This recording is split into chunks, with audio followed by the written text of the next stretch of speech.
கிட்டத்தட்ட ஒரு செயினே போட்டுடலாம் போல. ப்ரோ மைக் வச்சு பேசுறது காமெடியா இருக்கு. நார்மலாவே பேசுங்க. நான் ஏன் சம்மந்தமே இல்லாம திடீர்னு இந்த மைக் யூஸ் பண்றேன் அப்படிங்கிறத உங்களுக்கு சொல்றேன். பட் இந்த வீடியோ அதுக்காக கிடையாது. நம்ம ஒரு இன்வெஸ்ட்மென்ட் பேஸ்ட் சேனல். ஸோ நான் பண்ணதுல பெஸ்ட் இன்வெஸ்ட்மெண்ட் எதுனா கோல்டோ ஒரு ஸ்டாக்கோ கிடையாது. என் பக்கத்துல இருந்துகிட்டு இருக்காது. நான் உங்களுக்கு காட்டவே செய்றேன். நான் பண்ணதுல worst investment India energy exchange share கிடையாது. நான் சொன்ன மாதிரி இந்த மைக்குக்கு உள்ள இருந்துகிட்டு இருக்கு. ஸோ அதையும் நான் உங்களுக்கு ஓப்பன் பண்ணி காட்டுறேன். ஸோ இது answering to your comments episode 3. நீங்க இந்த மாதிரி இன்ட்ரெஸ்டிங்கான ஃபைனான்ஷியல் வீடியோஸ் டெய்லி மிஸ் பண்ணாம பார்க்கறதுக்கு ஒரு ஃபாலோ பண்ணி வச்சுக்கோங்க. நம்ம ஷேர் மார்க்கெட்ல ஃபிக்ஸ் டெபாசிட்ல மியூச்சுவல் ஃபண்ட்ல மட்டும் பண்றது பேர் இன்வெஸ்ட்மெண்ட் கிடையாது. நம்ம ஒரு விஷயத்துல பணம் போட்டு அது மூலமா ரிட்டர்ன்ஸ் வருது அப்படின்னாலே அது இன்வெஸ்ட்மெண்ட் தான். நிறைய பேர் இன்வெஸ்ட்மெண்ட் எக்ஸ்பென்ஸையுமே குழப்பிப்பாங்க. ஃபார் எக்ஸாம்பிள் இப்போ இந்த ஏசி நான் யூஸ் பண்ணிருக்கேன், ஏசி எனக்கு நல்ல கூலிங் தருது அப்படின்னா அது ஸ்டில் எக்ஸ்பென்ஸ் தான். ஏன்னா அது மூலமா பணம் கேஷ் ஃப்ளோ ஜெனரேட் ஆகல. அது எண்ட் ஆஃப் த டே ஒரு யூட்டிலிட்டி தான். பட் இப்போ இந்த வீடியோ எடுத்துட்டு இருக்க இந்த ஃபோனோ ஒரு மைக்கோ நான் யூஸ் பண்றேன் அப்படின்னா அது ஒரு இன்வெஸ்ட்மெண்ட். ஏன்னா அது மூலமா நான் வீடியோ பண்ணி ஒரு இன்கம் ஜெனரேட் பண்றேன். ஸோ நான் என் லைஃப்லேயே இப்போ நான் பெஸ்ட் இன்வெஸ்ட்மெண்ட் தான் இப்போ நீங்க பார்த்துட்டு இருக்க இந்த மைக் தான், இந்த ஹோலிலேண்ட் அப்படிங்கிற மைக் தான். இதோட பிரைஸ் ஆல்மோஸ்ட் ஒரு 12,000 rupees தான் நான் வாங்கினேன். எவ்ரி சிங்கிள் பெனி ஒர்த் அப்படின்னு சொல்லலாம்.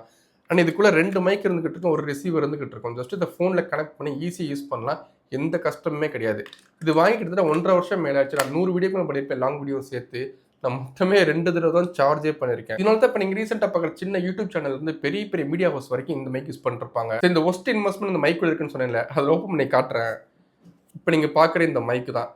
இந்த மைக் பார்த்தீங்கன்னா கிட்டத்தட்ட நான் 30,000 கிட்ட வாங்கினேன்னு நினைக்கிறேன் 2 வருஷத்துக்கு முன்னாடியே. இந்த மைக்கை நான் எப்படி கனெக்ட் பண்ணுறது அப்படிங்கிறத மட்டும் சொல்கிறேன். இதுதான் இந்த மைக்கோட ரிசீவர். இந்த ரிசீவர் நம்ம டேரெக்டாக ஃபோனில் கனெக்ட் பண்ண முடியாது.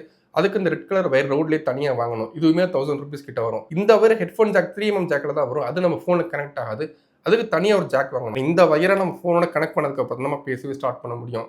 கிட்டத்தட்ட ஒரு செயினே போட்டுடலாம் போல. இதெல்லாம் பரவாயில்ல, ஒரு தடவை செட்டப் பண்ணால் போதும். பட் சார்ஜ் பார்த்தீங்கன்னா நீங்கள் 1 மணி நேரம் சார்ஜ் போட்டிங்க அப்படின்னா 1 மணி நேரம் தான் பேசவே முடியும். மோஸ்ட்டாக நம்ம ஒரு லாங் வீடியோ பண்ணுறோம் அப்படின்னா சார்ஜ் காலியாகிறதுக்கு எல்லா பாசிபிலிட்டியுமே இருக்கும். அண்ட் நான் ஏன் இப்போ மைக்கை யூஸ் பண்ணுறேன் அப்படின்னா இவ்வளோ காசு போட்டு வாங்கி வேஸ்ட்டாக போகுது அப்படிங்கிறதுக்காக ஜஸ்ட் சில வீடியோஸ்க்கு இது யூஸ் பண்ணலாம் அப்படின்னு எடுத்தேன். பட் இதை நம்ம ஷர்ட்டில் மட்டும் தான் ஈஸியாக கனெக்ட் பண்ண முடியும்.